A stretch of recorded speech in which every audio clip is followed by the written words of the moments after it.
ओम नमः शिवाय, ओम नमः शिवाय, ओम नमः शिवाय, ओम नमः शिवाय, ओम नमः शिवाय। पति परमेश्वराय नमो नमः।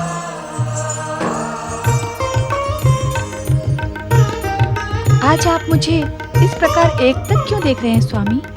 देवी, हम देख रहे हैं कि आज तुम्हारा सुंदर मुख जगदम्बा के करुणापूर्ण आभा के स्थान पर पति के प्रति उमड़ते हुए प्रेम से दमक रहा है। क्या हम इसका कारण जान सकते हैं? आप तो अंतर्यामी हैं स्वामी। मेरे मन में उठने वाले हर भाव से परिचित हैं।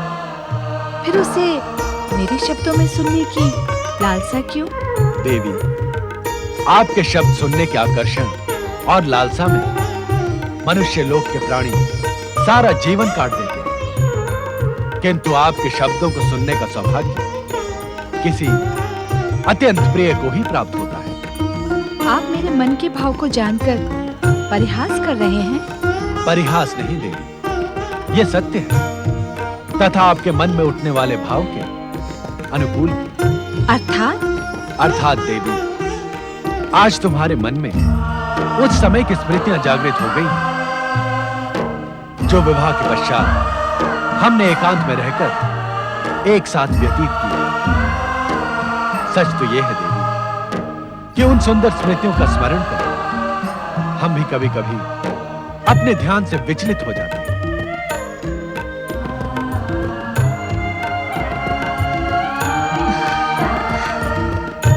माता पार्वती, मेरी पीड़ा का अंत करो, मेरे अतृप्त हृदय को शांति प्रदान करो। माता पार्वती, माँ जगदम्बा।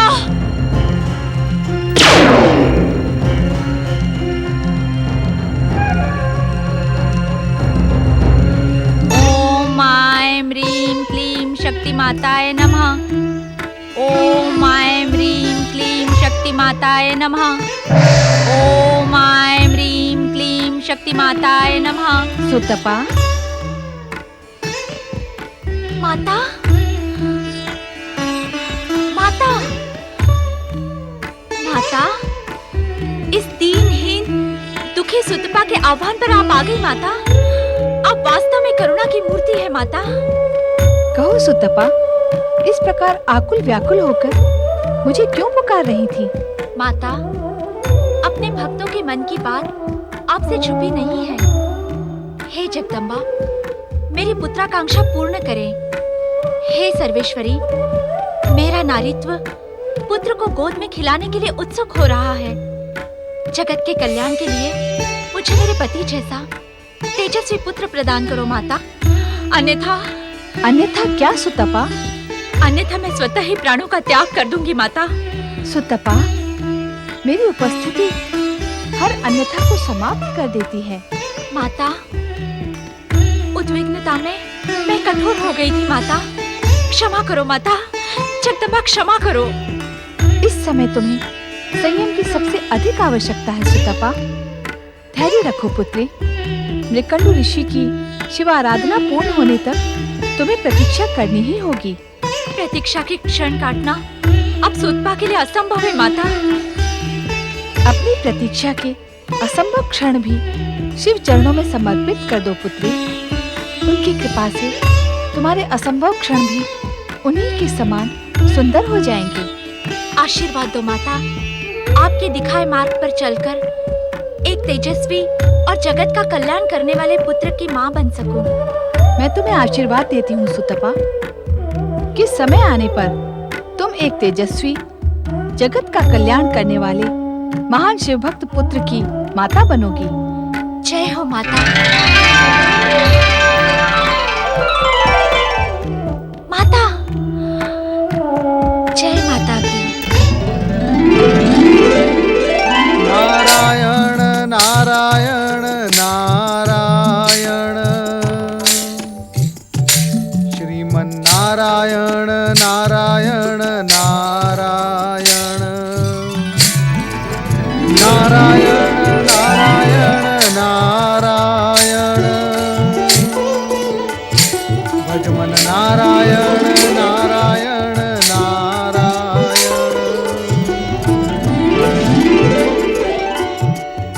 नारायण नारायण। माता पार्वती, माता पार्वती आज नितांत एकाकी गगन विहार कर रही हैं। लगता है कैलाश पर अवश्य कुछ अघटित घटित हुआ है, जिसका ज्ञान स्वयं नारद को भी नहीं है। नारायण नारायण। माता, जब सौभाग्य से मैंने आपके ज्योति पुंज की झलक पा ही ली है, तो कृपा कर मुझे अपने दर्शन का भी पुण्य प्रदान करें। प्रणाम माता। सदा जगत कल्याण में सफल रहो नारद। माता, यदि आप अन्यथा ना ले तो एक प्रश्न पूछूं? नहीं नारद, कैलाश पर कुछ भी अघटित घटित नहीं हुआ है। ना ही मेरी पति परमेश्वर से अनबन हुई है और ना ही कुछ और। किंतु क्या तुम कैलाश पर किसी अघटित के घटने की योजना बना रहे हो? नहीं माता नहीं, मैं तो मात्र आपको एकाकी गगन विहार करते देखकर भ्रमित हो गया था, परंतु मेरा भ्रम निराधार था। अब आप एक और कृपा कर दें।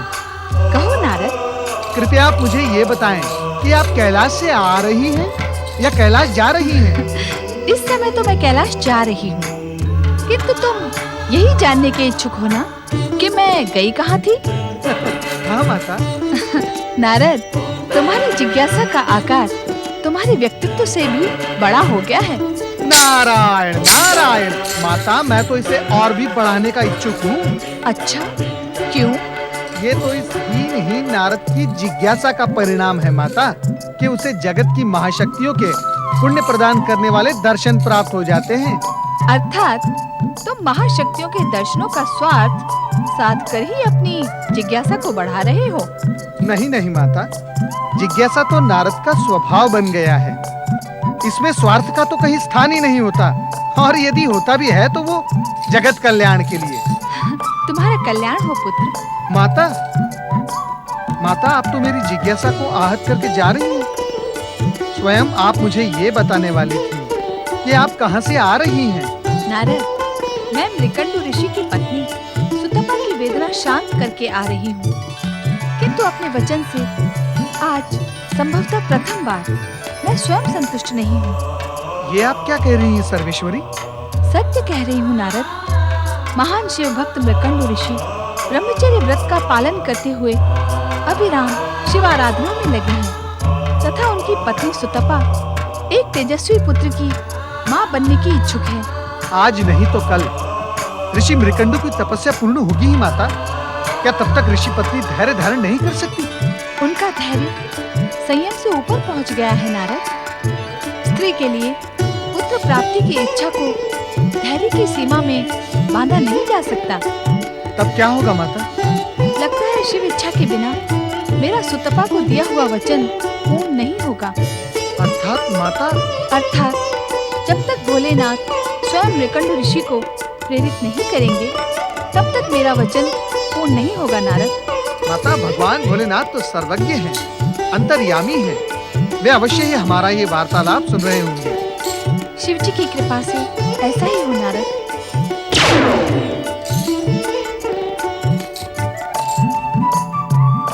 अब भगवान भोलेनाथ ऋषि मृकंडु को अवश्य ही प्रेरित करेंगे। ओम नमः शिवाय। ओम नमः शिवाय। ओम नमः शिवाय। ओम नमः शिवाय। ओम नमः शिवाय। ओम नमः शिवाय। ओम नमः शिवाय। ओम नमः शिवाय। ओम नमः शिवाय। भक्त श्रेष्ठ मृकुंडु, आंखें खोल। ओम नमः शिवाय। भोलेनाथ, शिव शंकर, भोलेनाथ, जय शिव शंकर, जय शिव शंकर। भोलेनाथ, आप दया के सागर हैं। आपने मुझे दर्शन देकर मेरी तपस्या ही नहीं बल्कि मेरा जीवन सफल कर दिया है। भक्तवत्सल, मेरा तन मन आपका कृतज्ञ है। भक्त श्रेष्ठ, आपकी अनवरत तपस्या तथा अखंड व्रत के फल स्वरूप समय आने पर आप दोनों पति पत्नी को शिवलोक प्राप्त होगा। किंतु किंतु किंतु क्या भोलेनाथ? इस समय आपको अपनी तपस्या स्थगित करके अपनी पत्नी सूतपा की प्रार्थना स्वीकार करनी होगी।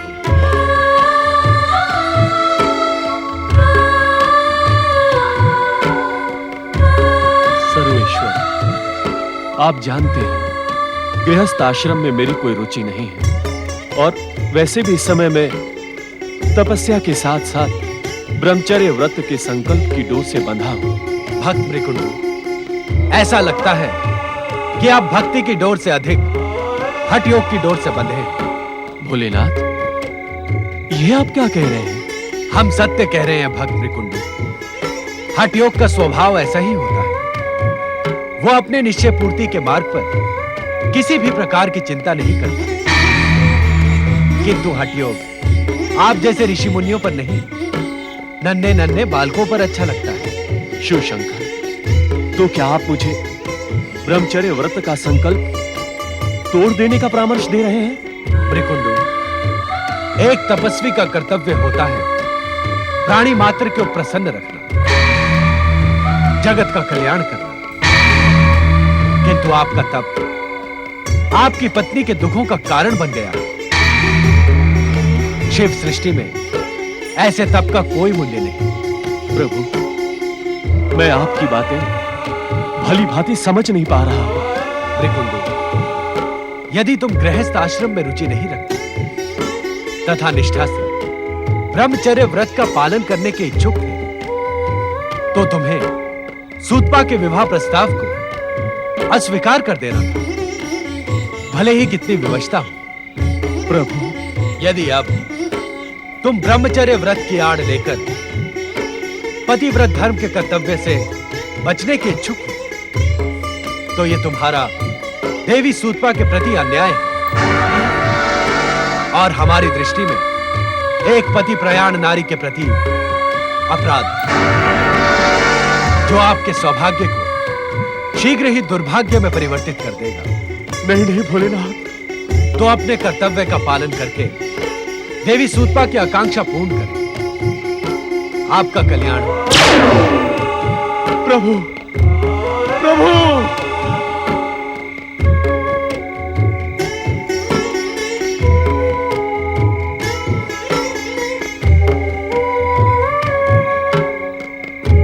नारायण नारायण नारायण। प्रणाम परमपिता। प्रणाम माता। नारद, इस समय तुम जो प्रश्न लेकर आए हो, हम उसी पर चिंतन कर रहे हैं। ये तो मैं जानता ही था परमपिता कि आप उसी विषय पर चिंतन कर रहे थे, अन्यथा आप इतनी सहजता से अपनी समाधि पर विराम कैसे लगाते? परमपिता, क्या माता पार्वती का वचन पूर्ण हो गया? नारद, देवी पार्वती शक्ति स्वरूपा है। उनके श्रीमुख से निकला हुआ हर शब्द वचन होता है। उसके पूर्ण न होने का तो प्रश्न ही नहीं उठता। तो क्या ऋषि मृकंडु अपना संकल्प तोड़ देंगे? शिवाज्ञा को मृकंडु जैसा शिवभक्त अनदेखा नहीं कर सकता। किंतु क्या परमपिता? किंतु गृहस्थाश्रम के प्रति मृकंडु की अनिच्छा और देवी सूतपा के अनुताप के परिणाम स्वरूप जो पुत्र इस दंपति को प्राप्त होगा वो अल्पायु होगा। अल्पायु?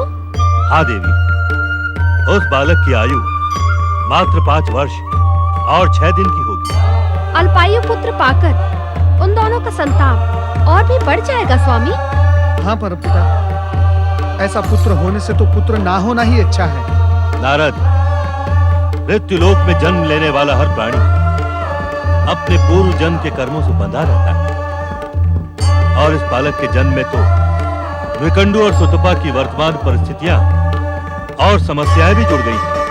परमपिता, ऋषि मृकंडु भगवान भोलेनाथ के परम भक्त हैं। नियंता के उन पर ऐसे तीखे प्रहार नारद स्वीकार नहीं कर पा रहा है।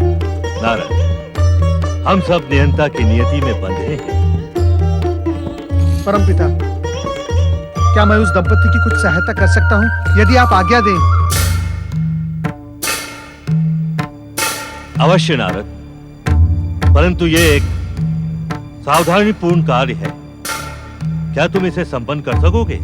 परम पिता, शिव इच्छा से तो प्रत्येक कठिन से कठिन कार्य भी संपन्न हो जाता है। आप केवल आज्ञा दें, आपका ये मानस पुत्र प्राण देकर भी उस दुख में पड़े दंपति की सहायता करेगा। नारद, तुम्हारे मुख पर भाषा का असंयम अच्छा नहीं लगता। क्षमा माता क्षमा। क्या मुझसे कोई अपराध हो गया है? तुम सहायता का जो उद्देश्य लेकर संकटग्रस्त मृकंडू दंपति के पास जा रहे हो, उसी संकट से हम दोनों को पीड़ित कर रहे हो। मैं कुछ समझा नहीं माता। माता पिता के समक्ष पुत्र यदि अपने प्राणों को देने की बात करे तो उन्हें पीड़ा नहीं होगी? अवश्य होगी माता, अवश्य होगी। मैं अपने शब्दों के लिए क्षमा प्रार्थी हूँ। अपने अनुष्ठान में सफल हो पुत्र। नारद, यदि तुम मृकंडू ऋषि को अल्पायु पुत्र के इस सत्य का ज्ञान करवा दोगे तो वे सावधान हो जाएंगे और भविष्य में होने वाले इस आघात का दृढ़तापूर्वक सामना कर सकेंगे। उचित है परम पिता। किंतु ध्यान रहे, गर्भवती सुतपा को यह बात कदापि ज्ञात न हो, अन्यथा इसका दुष्परिणाम गर्भस्थ बालक पर पड़ेगा। जो घटित होने वाला है उसे घटित होने दे ब्रह्मदेव। किंतु आप नारद को मृकंडू ऋषि के पास भेजकर उचित नहीं कर रहे हैं। हमारे इस आदेश में भविष्य का संकेत छुपा है देवी। मृकंडू ऋषि परम ज्ञानी और महान शिव भक्त हैं। वो संकेतों की इस भाषा को अवश्य समझेंगे। परंतु मेरे ऋषि मृकंडू के पास जाने में क्या संकेत हो सकता है? तुम्हें इस सांकेतिक भाषा को समझने के लिए भविष्य की ही प्रतीक्षा करनी होगी।